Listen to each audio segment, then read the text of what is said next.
Welcome to the Weekly Wrap. First up this week, the Australian Human Rights Commission has launched a shocking new phase of its woke activism with a taxpayer-funded inquiry on the current and emerging threats to transgender human rights. This is not about human rights. This is an inquiry with an agenda to entrench transgender ideologies into all spheres of society by labelling any opposition to it as anti-trans, dis and misinformation, extreme and radical. The Australian Human Rights Commission is only accepting submissions from individuals and civil society organisations with expertise in transgender matters, effectively silencing the millions of Australians who hold sincere concerns regarding transgender ideology and its effect on society, particularly on children. In a democracy, no voice should be silenced. We must challenge the tyranny of ideological conformity and this thinly veiled agenda to entrench transgender ideology in our society. Please send a strong message to our parliamentary leaders via our new campaign on our website.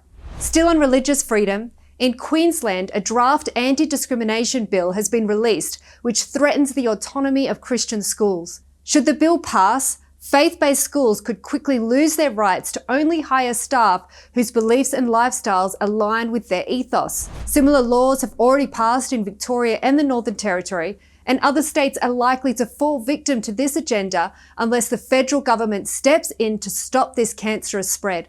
In the ACT, the government's release of the majority report on the voluntary assisted dying bill further highlights the troubling trend towards pro-death policy. By ignoring the fundamental right of conscience and the many submissions objecting to assisted suicide, the government risks sending the state headlong down the slippery slope of liberalised euthanasia legislation, seen in countries like Canada and Belgium, which allows the state to assist the suicide of mentally ill and drug-addicted people. Likewise, the Northern Territory also teeters on the brink of enacting highly permissive euthanasia laws.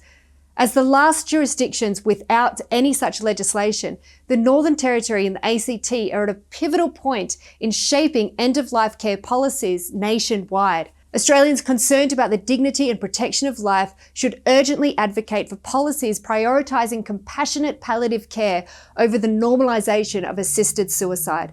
Our time to speak is now. As William Wilberforce said, we may choose to look the other way, but we can never again say you did not know. So stay informed, engaged, and join us in shaping a society that values life and freedom. God bless you and see you next week.